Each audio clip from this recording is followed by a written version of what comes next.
skills that will enable us to be competitive in the world. We need to close rapidly the infrastructure gap. We need to build a world-class healthcare system. And we need to build confidence in ourselves to make ours a happy and prosperous place. Mampanyini na narudan kwa kufato asuna wampre kwa bema bwada enran komo bono ebinono ya da so wo sa enkomotwetwe a wone Ghana fo edi ye no eho na adechi ye no na akoye nkomodie ene nsembisa ne ya no a ne science ena no pebra ye wuro ma he ye odubu ache etenase na o ma wiase nyina ache no ene ode nsem bebre etu dwa ensam no obie mu sa no na akoye nkomodie ne science woni opani kwadwopoku ya wo ya hoode niem so afo ya wenade ewo mu edi nkomo anu obusa opani poku omampani ne nado dankwa akufo ado akasa o na ensam wo kan ye ba ko betomu ene se wode niema ekeka asie ne saba ye obetimi akwa amonone na wanya fanwo a ewo famu na watime dia ba o man sade be ya Ghana fo ya yemfifire efi ya yemfifi bone ewo famu ho sansam no ya ho betimi yawo ewo saa kwan no so ana o se o asam no de waka wo yo mampani ne wakasa de na so no me kwadwo bonsu pa de me hu kwan a obefa so obetima ye saa de efiri se sa wo hwa kwantempon ye da wo man sika na afensu dollar ne ntam no a ekwan no wadodo empo sa bibi sa akra betima ye adwuma desi ye fa kwan bi so a ye betimi ahwe se wo man no sika sam ye te ho no ye betimi atoto ne ye niema bi ye wo se ye di gu akwa mu no ye di gu akwa mu de wo se ye dan no ne adan no de wo se ye tere no ne atere no anya saa de a de wo kan ne de wo hwe yi a ebe ye kasa saa na akoye nsem bi na yentie omampani ne nado dankwa akufo ado ebra no wo kasa fo man sika sam na afensu akosikoko de no. Fellow Ghanaians, some steps have been taken to restore order in the foreign exchange markets, and we're already beginning to see some calm returning. We will not relent until order is completely restored. The following actions have been taken thus far. 1. Enhanced supervisory action by the Bank of Ghana in the Forex Bureau markets and the black market to flush out illegal operators, as well as ensuring that those permitted to operate legally abide by the market rules. Already, some forest bureaus have had their licenses revoked, and this exercise will continue until complete order is restored in the sector. 2. Fresh inflows of dollars are providing liquidity to the foreign exchange market and addressing the pipeline demand. 3. The Bank of Ghana has given its full commitment to the commercial banks to provide liquidity to ensure the wheels of the economy continue to run in a stabilized manner till the IMF program kicks in and the financing assurance is expected from other partners also come in. 4. Government is working with the Bank of Ghana and the oil producing and mining companies to introduce a new legal and regulatory framework to ensure that all foreign exchange and from operations in Ghana are initially paid to banks domiciled in Ghana to help boost the domestic foreign exchange market. And 5, the Bank of Ghana will continue and enhance its gold purchase program. I'm confident that these immediate measures designed to change the structure of our balance of payment flows, sanitize the foreign exchange market to ensure that the banks and Forex Bureau operate along international best practices, together with strengthened supervision, will go a long way to sanitize our foreign exchange market and make it more resilient against external vulnerabilities going forward. Omampani na adodankwa akufo ado na yete ne nka no sade medi kan ebo so ede ma wo no opani kwadwopoku so ekasa na ne nsam a ode ma ye no yentie bi mra majinu na ekire majinu kaka but ona ye mampani ebi ankomo bi a wedi aye mu bi no ntime ye be fi se ya mpade a ni nyina ye tope ku ye kan ro boye you could say ya to go to 9 these are good to 19 cities to 17 cities how next week we are the cover na to the grab the county Sompa the cover so she be the plan that my driver for any new one but so become the same day in the actually because no maybe and could be but in the change Media in Shia by which I city number in the vessel, and the boy I'm up to boa before. We know Kazafi here is a bunch near na dollar need to city number in Kujina. Even 8 cities and not 9 cities in Pa. You said to go on the paper and the 18 cities because they are all share. Nina no international fango another man fango na mani kutina ho $50 million no na mana kutina ho inti yetuye nhyehyɛ na ɛde fango no ɛde dollar no ahoɔden ɛkɔfam na yɛsidi no ahoɔden ba so a ɛno ano sɛ ɔmo no oil companies no take taxable to say few and say you will do a and in if it is 20 I said we got a name start a car in 2019 look at the car of 2013 and start the car say then any cry then you need fango now you see the area of the oil producing country again you see the area of the I think so. Ɛne ya etwagu yi ɛyɛ ɔpani kwadwopoku yo bia wonim de ɛwɔ fa ho nsansamu na ɔsɛ hwɛ anim sɛ MPP fo bama no kwan na obekura franka ɛde ama NPP amanyoku no ahokyerɛ bebrebe ma benkatache ko susum sɔre na kaba ɛna sabre yɛda so gyina mu nti wama no de yɛ ho akɔfɛ ma IMF sa kɔmfɛm ɛpɛ kakra nso de afiri hɔ na nra bia na mampanyini ɛkasa no wɔsen hyehyɛ no gusu ade ɛkɔso ani wɔm hyɛ kokoa mu edi nkɔmɔ a empremprem betumi abɛsɔ yasene mu kakra ɛna ɛne nkaburo nya ibusome num na wɔde saa hyehyɛ no nyinaa kona wieyɛ na tumi aboa mɔman ne sidi no a emu ayɛ herɛ no wɔm de kakra bɛka ho a ɛno nso mu atumi apagya mampanyini na nadoda nkɔ akufo ado ɛde asɛm itu dwa wɔ brɛ no ano ne wɔ man mu no nyina da ɛnso ɛkasa ne yɛsɛ pa wade suma yɛbusa kyɛkyɛ ansa na mɛkɔ wura prince obiri yɛboa hɔ no yɛtie na nado ansa. I'm able to report to you, my fellow Ghanaians, that the negotiations to secure a strong IMF program, which will support the implementation of our post-COVID-19 program for economic growth and additional funding to support the 2023 budget and development program, are at advanced stages and are going well. We're determined to secure these arrangements quickly to bring back confidence and relief to Ghanaians. We're working towards reaching a deal with the IMF by the end of the year. This will give further credence to the measures government is taking to stabilize and grow the economy, as well as shore up our currency.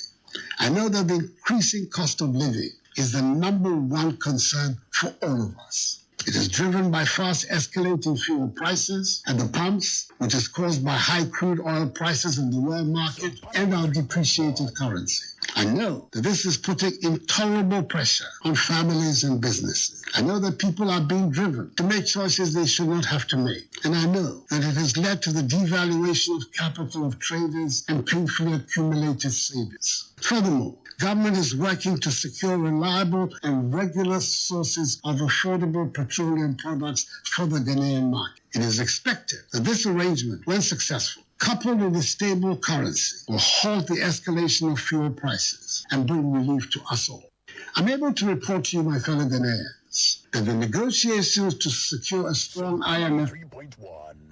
Mampanyini na nadoda nkɔ akufo ado ɛne yɛte ne nkan na busuafoɔ wiase wɔn obi anim di wɔnim yɛ mira prince obiri yɛboa wɔyɛ economist chartered de ani bia timpɛsɛ mene ne twetwe nkɔmɔ wɔn ne ba obiri boa he katachie ma he ɔhema me joso na awie yo yɛda ase miwura nkɔmɔ na nado ne yɛbɔ yɛ saa statement yi yɛnyi ntum bibi pa bi betumi afiri nasrete aba ɔhema dedika mecha no atiefo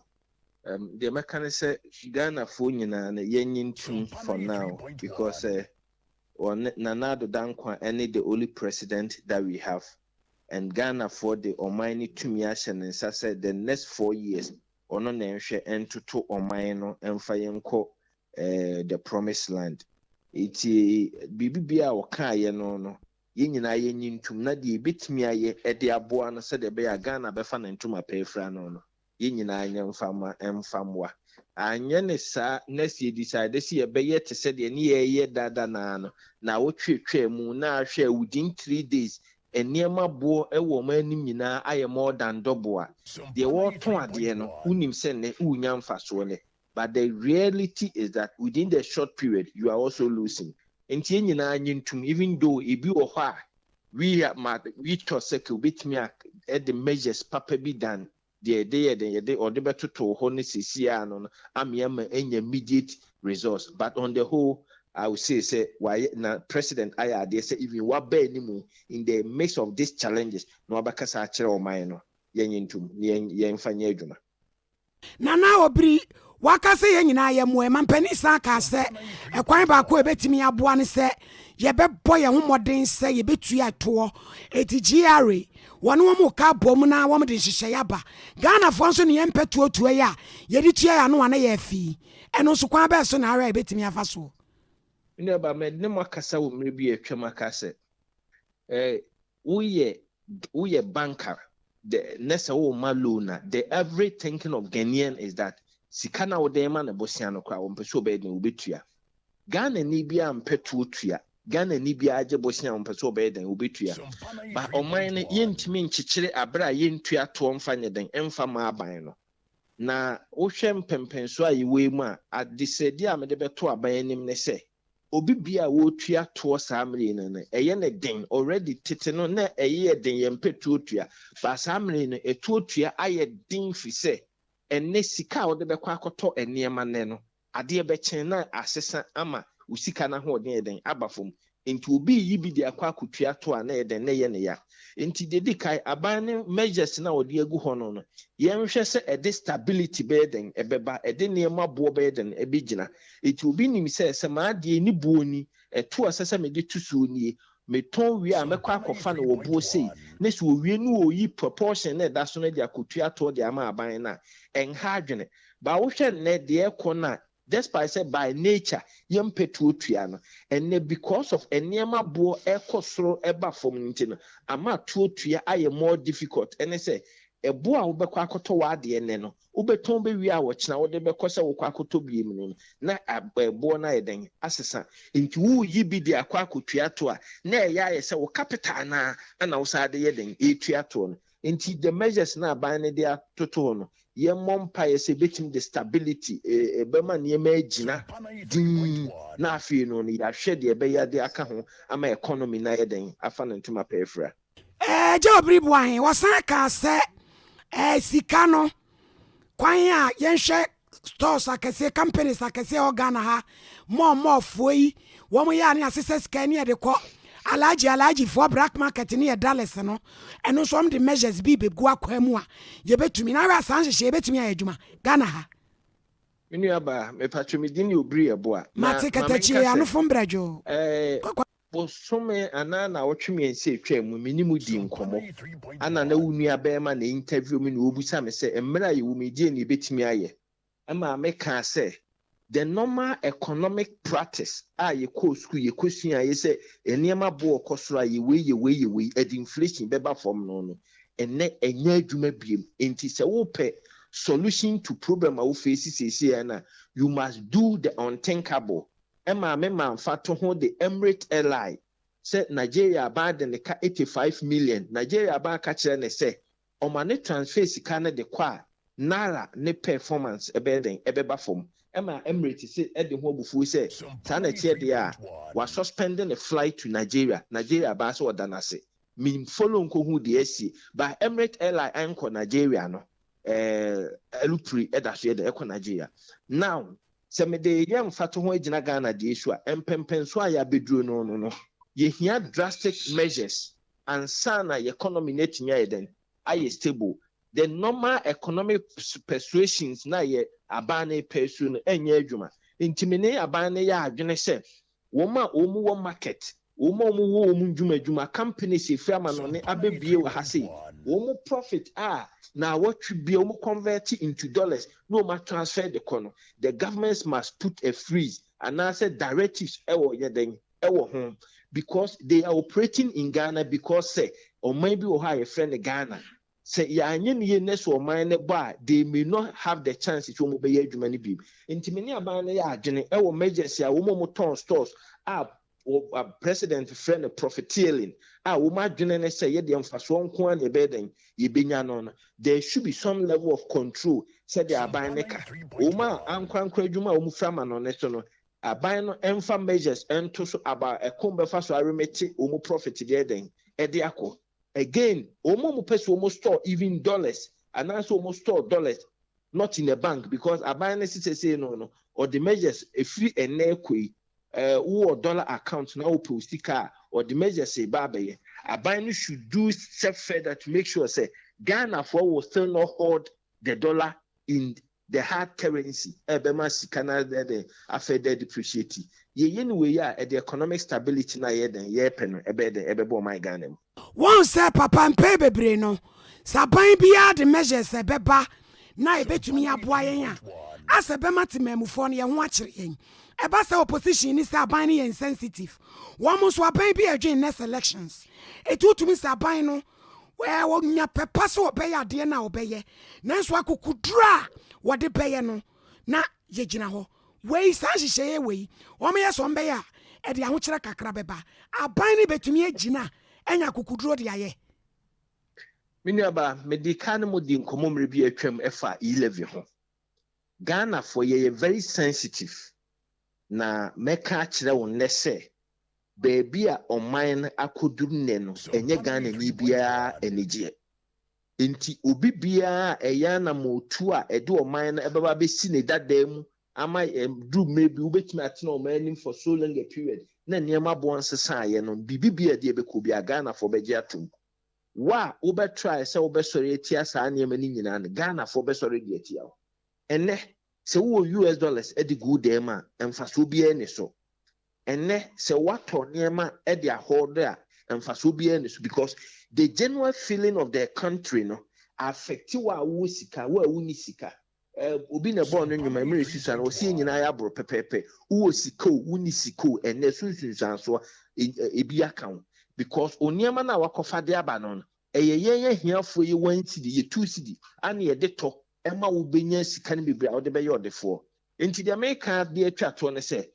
thank God say ye wo nipa atitiru mienu ewo my Ghana mu aye man pani Nanado Danko Akufo-Addo the next high profile personality owo man mu Yura John Dramani Mahama within a scope of 4 days san nipa titiru mienu nyina ba abekasa de akire o my Ghana ame hu say o man ne wa ahokyirem to o man ne wa ahokyirem a ye hia bibi sonkwansa na o man na timi eden e de afiri mu enti once even the opposition leader has admitted say o man go through difficulties na aban should put up measures they asumbe burden ebeba no aban ne de to ho na temporary edin sunsun so ye den ba o ten no ho beka I'm very sure say Ghana for will rise against you finally let me also advise them enye bibia na ye politics wo ho baby a ye dro no enne na the argument was who is the best managers of the economy now over the period the inflation the interest rate na ye enti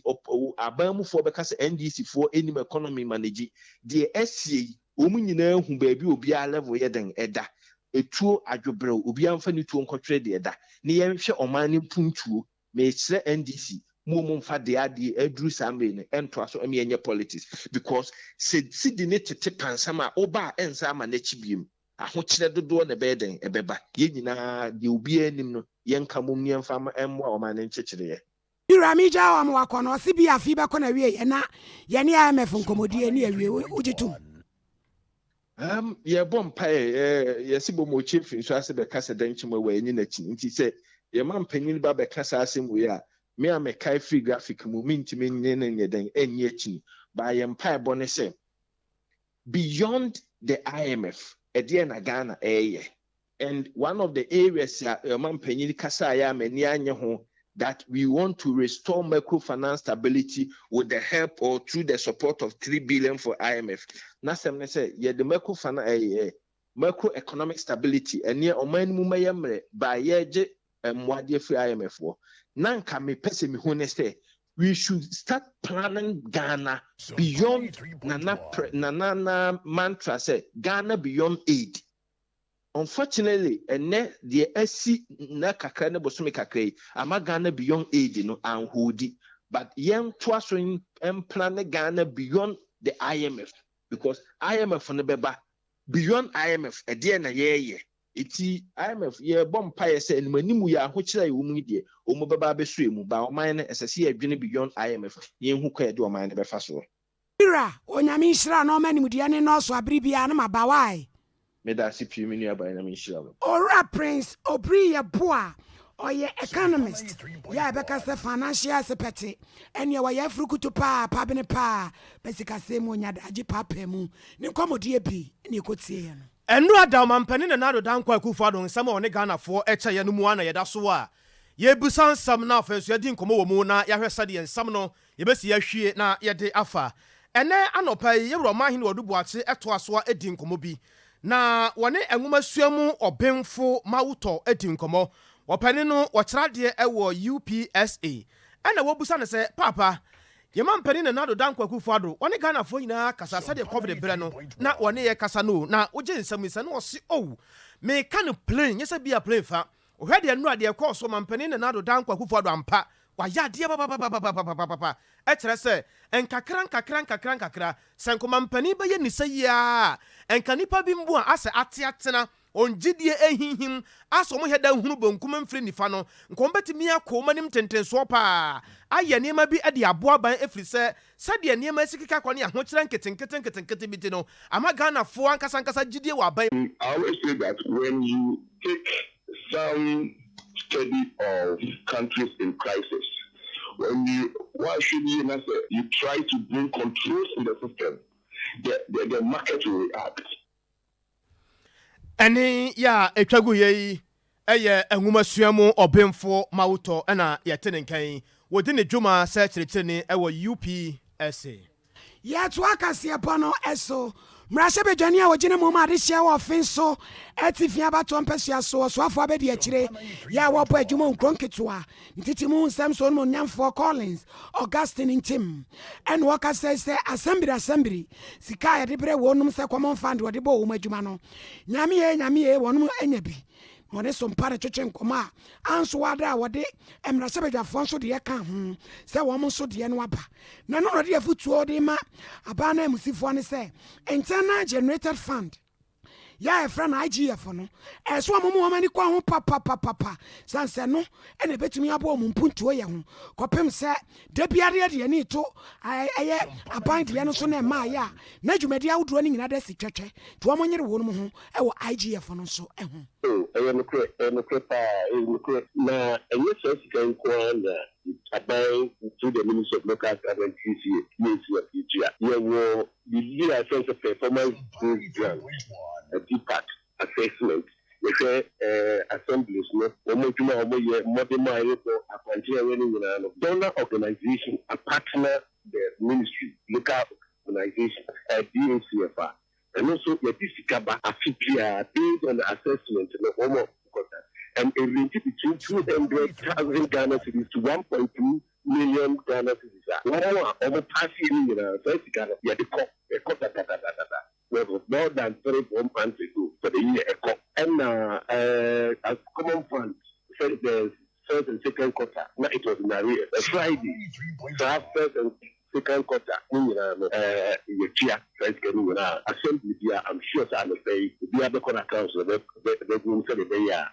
a bit now reflecting on the now the person can't see the Amazon red. Assembly here, and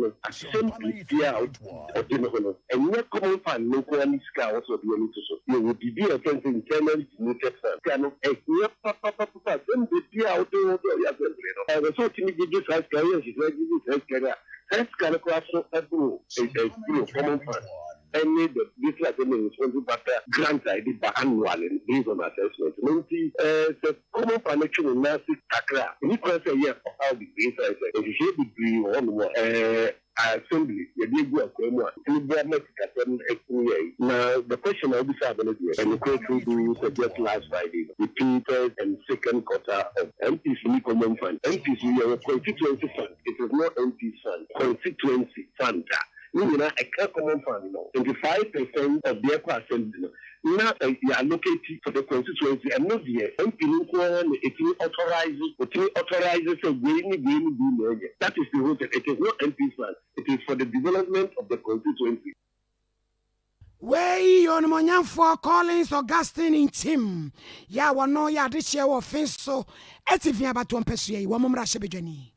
Ye ko ahomano so na yakodi nkomo bi ne nyina ene se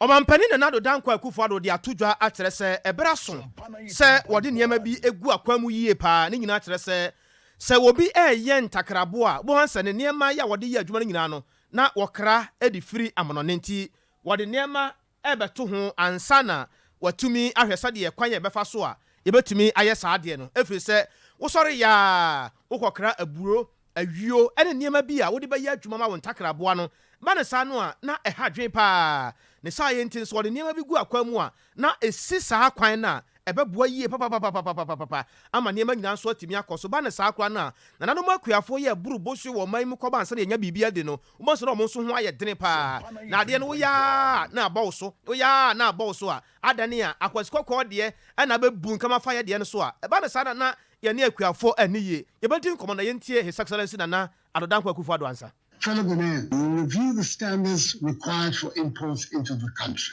We will prioritize the imports, as well as review the management of our foreign exchange reserve in relation to imports of products such as rice, poultry, vegetable oil, toothpicks, pasta, fruit juice, bottled water, and ceramic tile, and others, which with intensified government support to that of the banking sector, can be manufactured and produced in sufficient quantities in Ghana. Government will in May 2023, that is 6 months from now, review the situation. We must, as a matter of urgent national security, reduce our dependence on imported goods and enhance our self-reliance as demanded by our overarching goal of creating a Ghana beyond aid. Much as we believe in free trade, we must work to ensure that the majority of goods in our shops and marketplaces are those we produce and grow here in Ghana. That is why we have to support our farmers and domestic industry, including those created under the 1D1F initiative, to help reduce our dependence on it and allow us the opportunity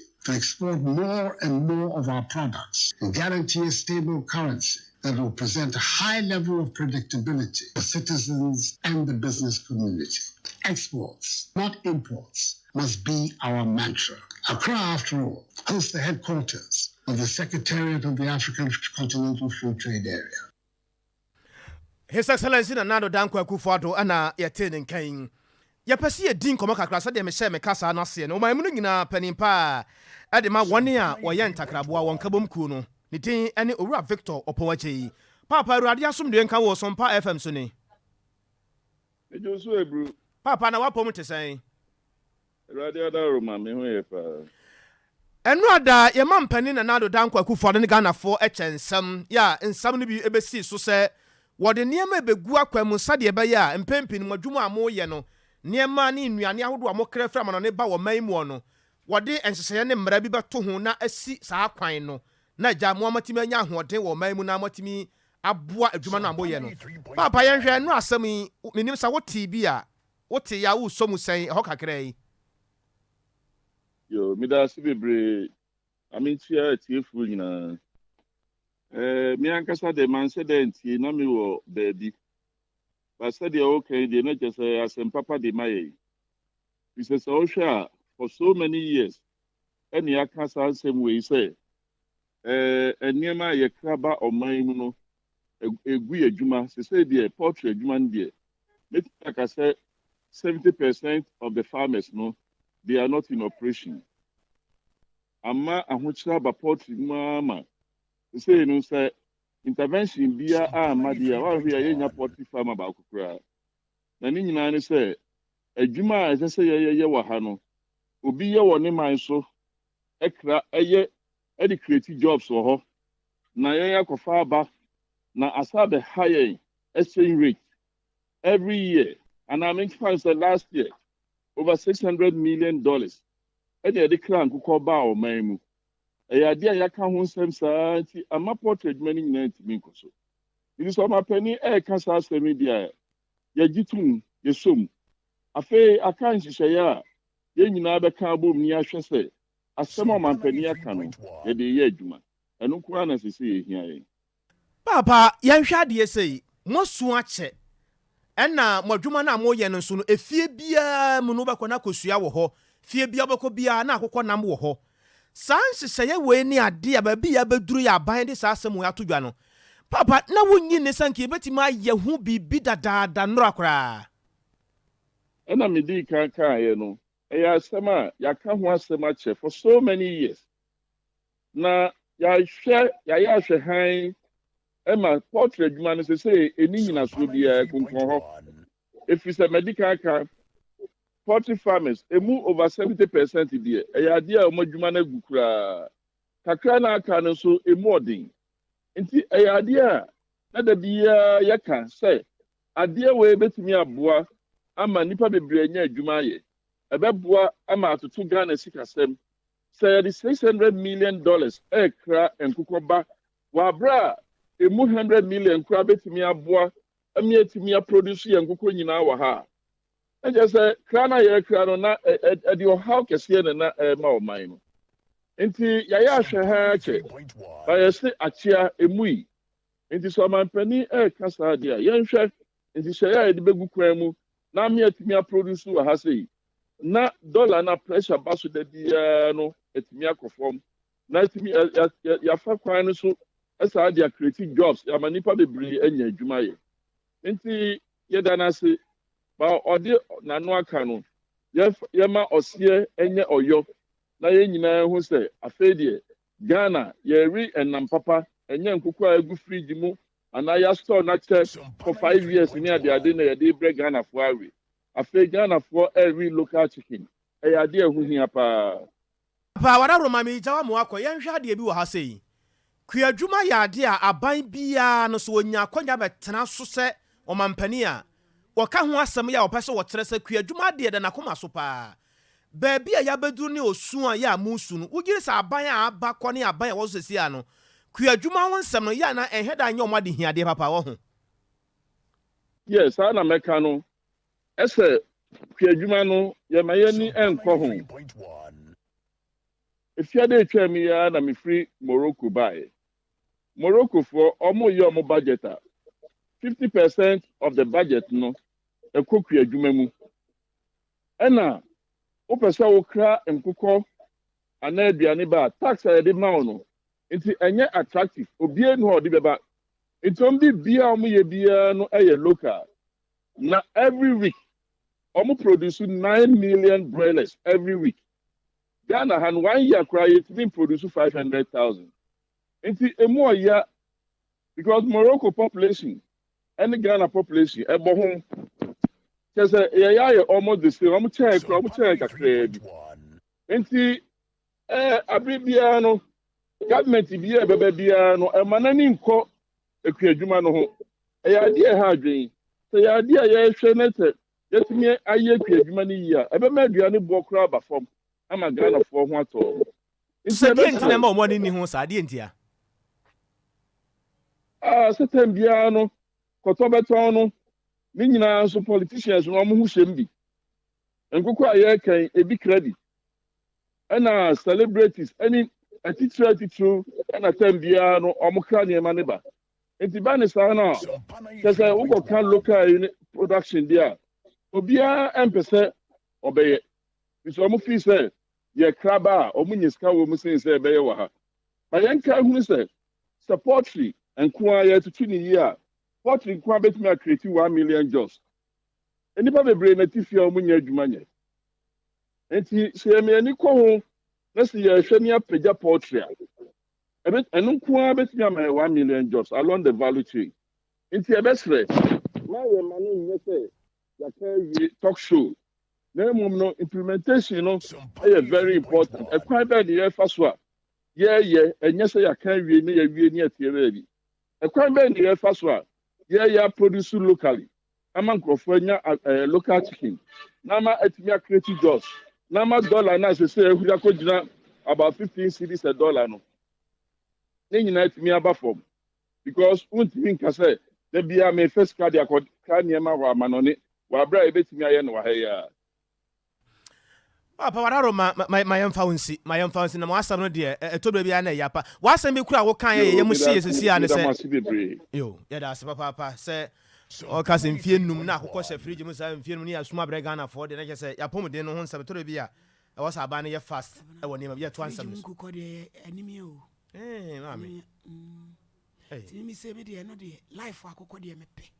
me chima ne chensa me tete se ba ifo anyu obi baba yo how sani mungu a rade kwabra nipa nzo yo me Ediangu. Cover now, they do it. Manuma to see. Abusia twaso. Mampanyine na nado dan kwaku fado. Ne Ghana fokasa yada. Ena Sompa yenso etisi mu kumase se ebusa ade hye no kotie beka ni afieje wa akode ena one ade hye no kodidi nkomo na de dodo no kan so mu ogidie kasa mampania be kasa no manya brehyimu se de nam so wodi free SHS ba ye no wo betimi aye me de me ogidie so na de obeye ene ya na emre ni mu aye den na do ba so fofo do ka so be nyina wa ye ne na ho kira ba ene ebe yi ne di yenni because who kunu kura woni ne tene hia na woni ne tsena na ye sirawo ye ojidi o mu so do betima ye ne ma na o mu di dwa no entena wodi sa omo na amaga na ye den na betimi aye kyerese wono wo se nyankopon ne bebo na amana ye nipa ena ye mpanifo mo man ni nipa bonefo omo bank World Bank omo nipa bonefo commercial bank nipa bonefo ena sa bank to ni nipa bonefo se sa dawo fo ma betire ko fo yentimi komkom enko dollars enko be ya adwuma eso mama kwan mo obi asimi dwam e be fa dollars ne ko ya adwuma se obi wa bro che bi ska beto ase obeto dollars na ya ne boy aba from nti wa be yini sika o man o be kire ye nti mo ka na o man no nya hwe anwen eye 4.5 o me 12 eye kro no e di sika kwa na mo pe o ka so be nkwa dia obetimi aye dependo see can say ana so be ana to ba me we be betimi aye o di do ya no de asem o kan no so de pe ya member ni nyina entimi enye ho patu no de no na me hia me pa no na edin edam aboye dam emai omode tu no mamu a fata yenye ma me no mu wa wuni ba betu bibia no wa bo boom aden we are say sorry we are say sorry aden you be sharp on the same day we yes as can go your own to oh e Ghana for ye nuanu ho adwum for ma no ba bia o mo boton no mo ba bia munje mu nuanu mo abanso me ka kire no wom ja mu no wada yendi ye de no ha ni nya na ma dollar no e ko no saze ma mo ko sia fo mo free o mo kuro mu ba no ma ye black market no ma de yenki o mo yencha pa mo mo ni nya ko se foreign money na ya de ya de ya o mo office no na ye ni se o mo igbo mo ye ni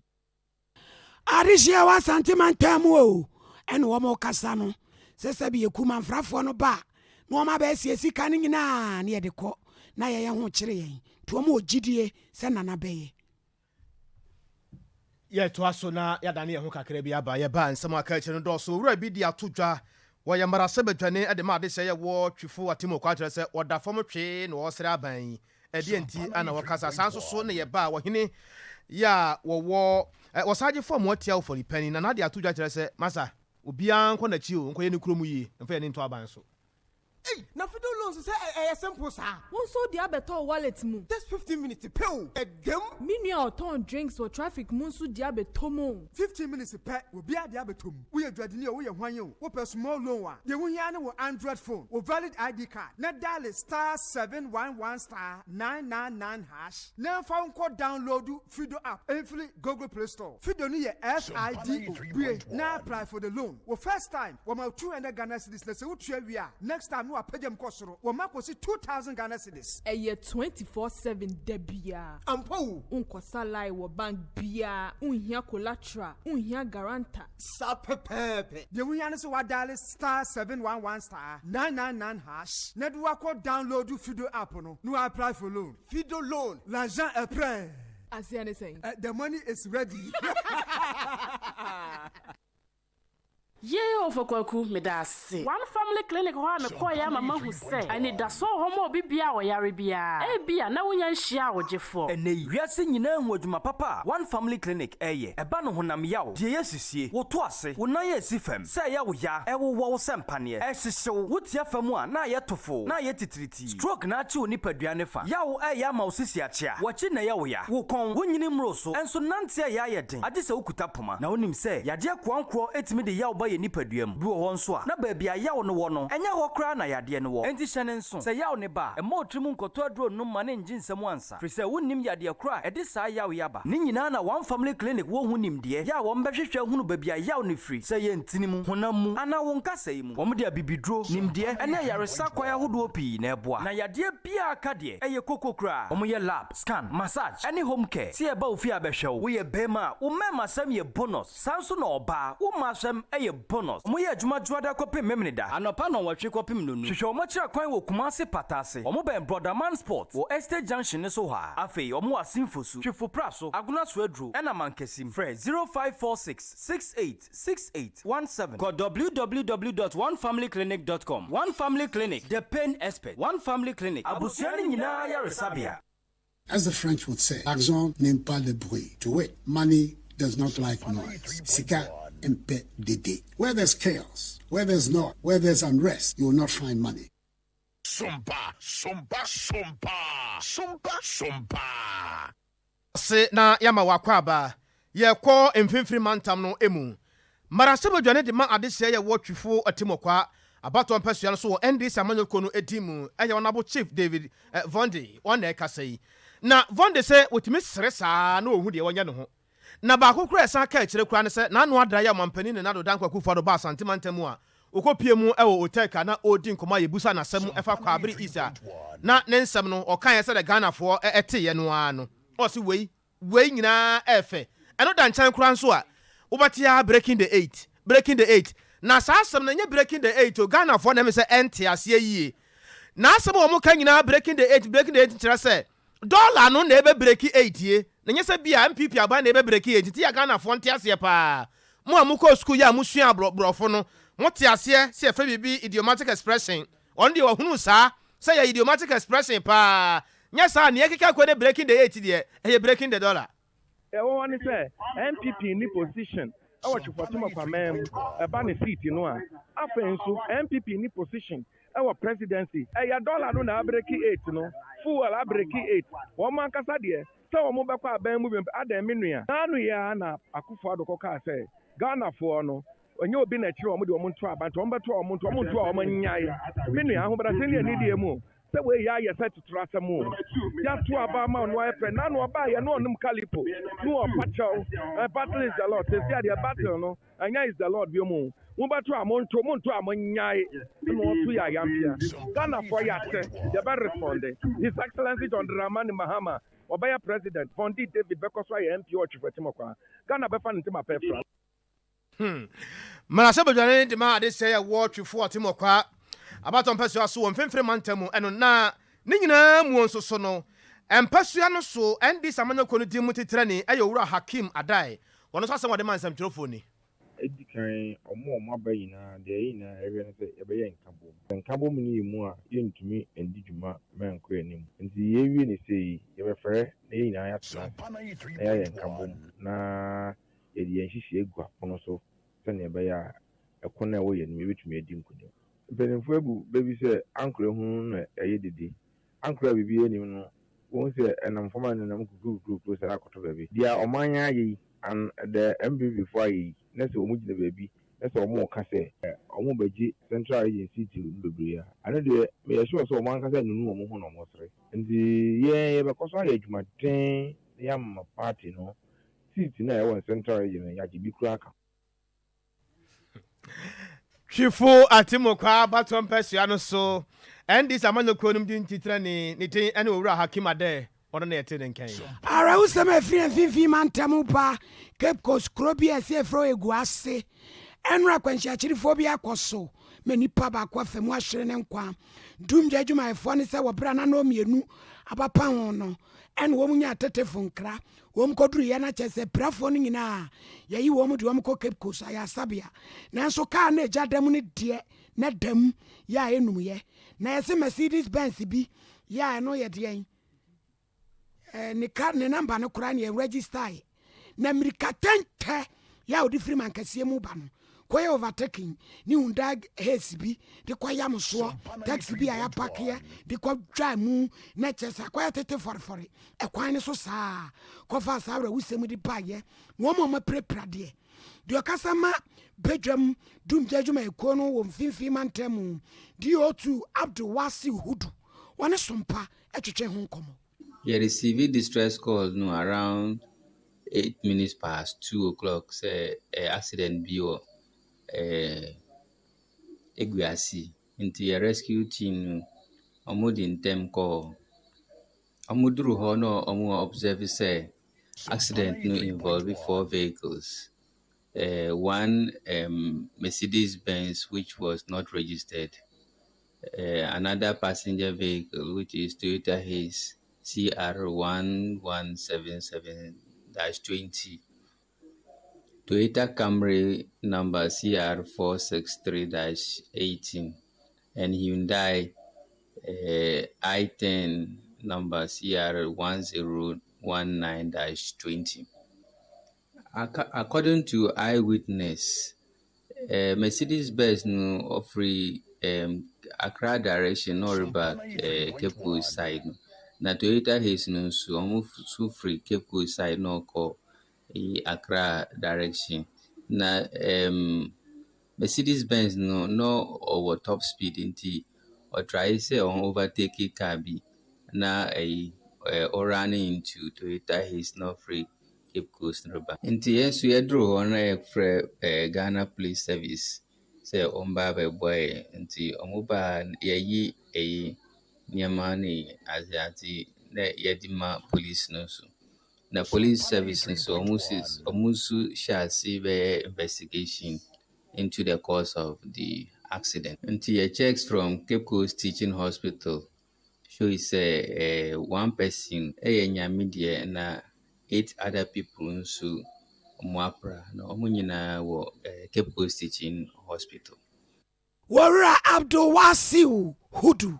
wa bedwam kasama for de madumja adwumakuo no mfimfin mantam no na napra agensam ya wotoso ensia wono ne womahene ya wo ranchman na nanom atran kunwa ye wo mfimfin mantam yede nana ebetena kunwa kase no so onya mfinhia aduanan eno no ode aseda ema awurade nyankopɔn ba bi a wode na beduru yi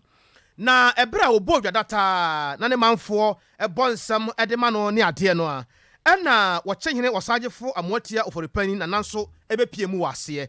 na bepie mu wase no na wɔkasa no ne ɔde tudwa ɛkyerɛ sɛ ewiase no sɛ osia kyenya woda ɛhɔ na wotafrɛ wonsom so woni nipa wade yeye nso na wa no waye ɛne sɛn wɔkyerɛ sɛ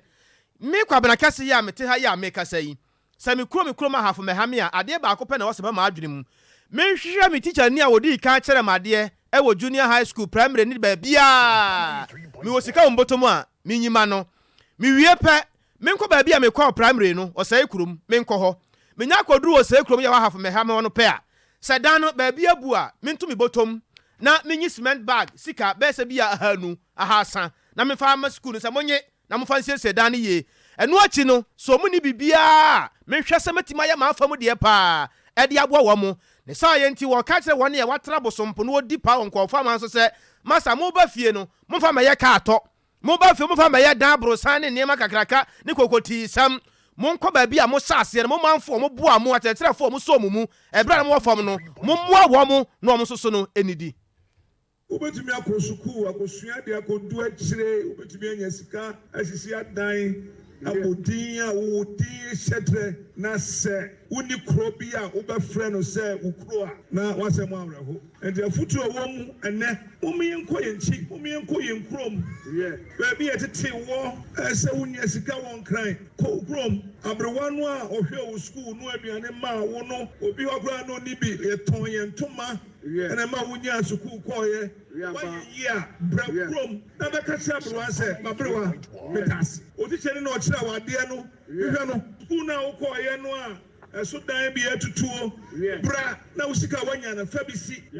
And Konya any classroom no. Toby boom. Now Ukasia Obayano. Udia Obayano. And Yawa Hunya. Sana Wishlaw. Nyobi and Obaya Mai. Yakasi they need to abide Peswa. And Koye. Abide any dear. And Yankasano or Payibisi. So when Yakwa be and sing the book and Cassette. Senya Asumasia and Kaminia. And open you be answered what you did the Padia Jow. Now, Bannet the Padiano, one has 3 years, one year Bianca, Ubano, a size and send Albert to ya, warp any body. Ochehe osaje for moti offer penny ana yetenenka. Jumadie no ase no mfemfe mantam so afro ye maame Justina Marigold son ono so born posse. Central region, what by in there, the heartbeat of tourism in the country. Na eba na nane palace ha, in zama or koduwahan, yan sheni ya chimpona na tourism for fuko numpada mobozin, and shana na wama. Kushiaha, where's the first? Nanasu ama yenya and say there, Yami Aduma next year, or lunch bibi strunkuwa Kushiaha. Napada Yashana Nabode, Yejina His Excellency the President of the Republic of Ghana, Nana Adodanko Akufo-Addo na name, Yashanabo, Strunko Prade, Za Osefa Tebiara de Abane Yazabuan, Manusadi Mukasa Denenado, the Yabuama tourism, Ebetim Mofifi Mantum Hanoso, Yasu Yabobwa, Mawaya Kraboshe. And what so, and I will say, once and one saying, Oyafe, Osanda. Yeah, maame Justina Marigold son, fimfi mantam so afo na yete nka bra so sabadwe ncha ya mode aba no ye hu adwuma e de fra kase no e kens aboafo mu so ye musu yankenka adwenkyere no efiada bia wia no mienu kosi no miensa Canada akompre kwa Japan asen center mraso bedwane ne ho asem ane ya na ye ka e de kyere wonti fiada bia ya na wahye ne nso e wo Sompa 93.1 FM ye kyerɛkyerɛ mu de ekɔ pese obeye mampani wa Ghana ha ho nsem ye makwan e ma obusa asem bi e kire wadwen ti ana wase no so efiada bia wia no mienu kosi no miensa FIDO menu abai se no de be ma to no botom wo sa won so tu botom bi o nya sa ba kofa Jesus ni akoda no aware na gu isika ye FIDO l'argent est place kana betom wo kwa Google Play Store ho no download one app ni bi bla wo dale no star 711 star no about 5 no mako 4 no about ash wo follow instructions na wo dem kra wo na wo kro no Sompa Foundation ye koto asra wo se fa de wo no beka ye de ho na afi ne bosomi empo bronya ye kodie no akunafo enwisia nyanka moborofo ye nya omado ye na sede ye so hye wo mu ma ehene fa na wo hye ubetimi adom yen 1 cedi 2 cedi 5 cedis kakra bia nswa ana de a ubetimi de ache ye bia ye sere wada ya kire mu akire wo se enya watade kakraka na enko wo no ya sabi ompe enya wo fe no na wo de bre ye sere wada ade a wo de cha eye yie ya edimu me sere wada wai se wo bibi sa ubetimi de aba wo de ba Sompa ha ye betimi age na ya boa wo kama so sa kwan no so ana momo nso a 0598 559 802 Edino Tala One Media and as a Blessed Foster. A beer monso be an hour tree, mantam dun sianing in a baby wobiano. O Frya said, my dear, me would name him a Jumas crying, meant to me Mauto and Safrania, ya so say about 0244 834 838. Na ya Joso. A brasso, Yankin Cadron Chene, Yankopo Cassiaso, na Yankin Cadron Cheno. Nana Equiamwa Boatin, what ya bow Sablekuma Centra, Dr. Mahmoud Baumia or Beba. Mampani na nado dankwa Akufo-Addo wakasa yenyina yenkambom na yensore wakasa ba ya oman sika sama esini trase ne ade no niema nyina so betimi adimu ne de ya wode aba eno no na Bonale Lustowell wode aba na wo se ohweyen ewo Antoa adesena eho na wo hweyen na bibia Ghana for turu di Ghana for ye ho kire ye papa ne de ya wode aba eno no nana owusu OPD wo sunwane na wo se wampani na nado dankwa Akufo-Addo wakasa kasa pa nanso so no wiase gina na ayetene enya Ghana nko ti ahwe na yenya gidie wa aban mu na niema pa befi Nazareth e de aba ne de ya wode aba eno no Felix Opon wode aba na wo se Sompa kase de wiase gina atadin ya ubia etie ohweyen e wo bampana se ne de ya wode aba eno no na we so so de ya wode aba ene se Yenko Yenimu Kakra, teacher Kujo, and a teacher constitution we are more say. What ya bana was in another down qua a kufuado. Opening one casa jatum, say a mere woman, a yahuchere, a mere more day, papa. Nembomuno, say a cassia capa. Yan first one more JM. A JM wa. JM pa. Na yan shay. Master Red Walker swa. When I would dear bay, now what can I say? And I was a fat, how a fat in 2024. Now, oh, catch the gun and need bias and another down Kwakufado Akasa. Now, so no would you my passe and Nemagina because of Kama, my etimi abwapa pay, my omanisika some etimi etanaso, and I quam wow hard chain. Ah, and I quam moi. Don't qua up see, I must say any day. Oh, I was here. Ya na yanio, ya ne or papa say about kind my drink in Adamamu. Now, so people go to me the baby say do and watch it. We are so kind one never for making kind of FDS and America making kind. Bassa no ne content in your kind kind. Yes, Ramuada. Why? Master Planner Junior can tampo. Now what can he say? Was in another down qua a kufuado. Boss assassin sono, Ubedia nim, Edia conto bia nyagidi, ewonu, Nidia wadiaba, and I what can he say? One abu abedi quada so otiapa, and I'll say, Yamia dum, his excellence in another down qua a kufuado. Was up a PM. Na nema nyina bɛyɛ kama ɛde magidiɛ nko ɛna ehia ne deɛ yɛ wɔde aba ɛna ɔka ne sɛ yie teacher constitution maka wɔdeɛ no ɛwɔ wi amo ase wɔlanyo wɔ akatua wɔde apa ɛna wɔsɔ mampani na nado dankwa akufo ado wagye atum sɛ ampa wɔhaw ahokyerɛ ne adeɛ wɔ mu nanso kakra no wɔhunu wɔhaw no kora no kyerɛ sɛ nyia no bɛba nti ɛyɛ brɛ Inka ya kuma tuyam bibia ebe kama so fa bibi wo hobie mana bibi no yo ene ye mbɔ no pa ye de asi awia ye mfa na asema owura asante ye bo Benedict wone ne osahene ya wodi anim kuku akosu asomoa lebia boga mame afia what the same boy ya they agree afia je wa akode di ne dose akua nya akwa abro no ma kira me nimoni abusafo nyina school fees akiola Dr. Silas ene abusafo nyina eboa ya yete ebrem wo na nakwabra kese yemetin awia nwene wa yini ni na nwumre no commentary ho no nsia nti esre wo muntie some passport na ye wo niema papa so we stadium